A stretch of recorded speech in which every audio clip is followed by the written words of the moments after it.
Digamos, yo considero que muchas veces muchas imitaciones cómicas intentan aludir al humor. Pero el humor, digamos, es complejo y debe ser problematizado cuando este no termina siendo alegre o divertido para determinadas personas. Y creo que ahí hay una línea muy delgada.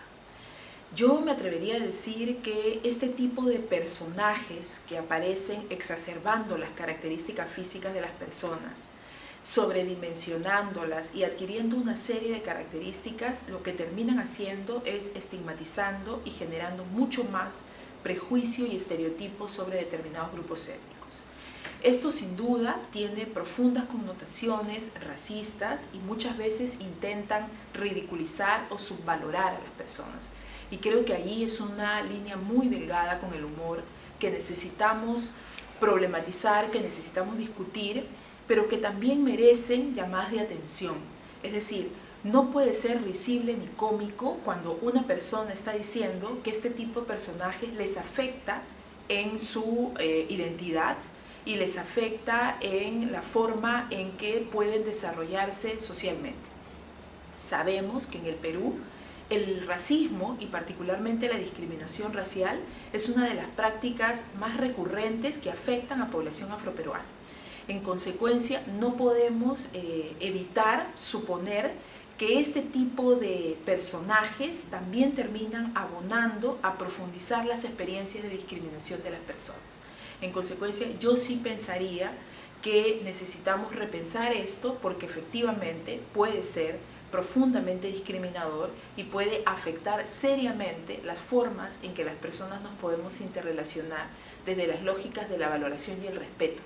Y creo que allí, digamos, necesitamos poner especial atención. Bien.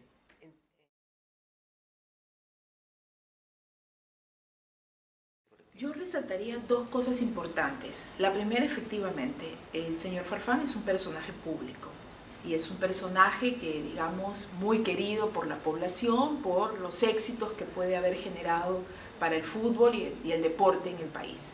En ese sentido me parece fundamental porque genera un precedente, ¿no? Es decir, no todo personaje público tendría que sentirse halagado o tendría que sentirse feliz por ser representado de una forma que muchas veces lo que hace es romper con su propia identidad, es decir, genera un personaje que no responde a la realidad. Yo no creo que a veces estos personajes que algunos programas cómicos representan terminen siendo o terminen representando realmente a una persona. Entiendo que la idea es parodiar, pero la parodia, insisto, no siempre es humor.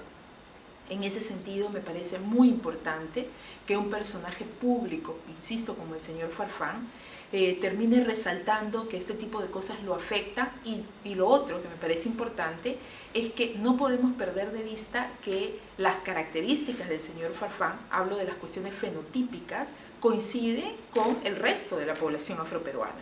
Así que agredir, subvalorar, insultar o hacer mofa de las características físicas de determinada persona termina también por efecto aludiendo a el resto de personas que tienen características físicas fenotípicas similares.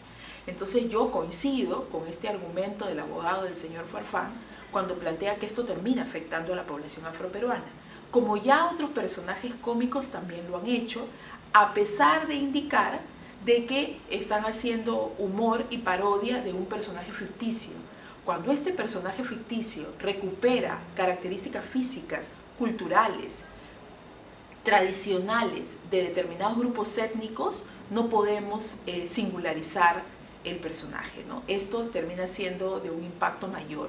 En ese sentido me parece muy importante que se planteen, digamos, argumentos de este tipo, pero me parecería mucho más importante que otros personajes públicos con características fenotípicas similares a las del señor Farfán también expresen su posición, ¿no? Es decir, a mí no me parece gracioso cuando los niños en la escuela son insultados por sus características físicas. A mí no me parece gracioso cuando las niñas son insultadas por hablar quechua, por usar polleras, por tener el cabello ensortijado o por tener el color de la piel oscuro. Eso no es divertido porque eso termina afectando la identidad y termina afectando los procesos de autorreconocimiento.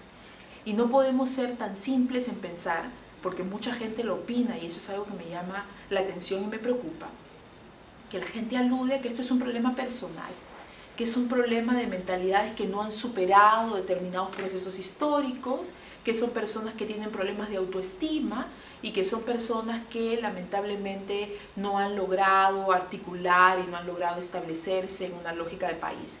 Y yo creo que eso es como muy plano, ¿no? No tiene que ver con la autoestima de las personas. La discriminación y el racismo es un problema de país y necesitamos entenderlo de esa manera para también entrar a un análisis mayor de identificar que hay determinadas parodias, bromas que no se pueden hacer, que lamentablemente las hemos naturalizado, pero que terminan impactando y necesitamos desaprender ciertas prácticas que terminan afectando a las personas y que además no construyen esta sociedad democrática a la que todos y todas anhelamos.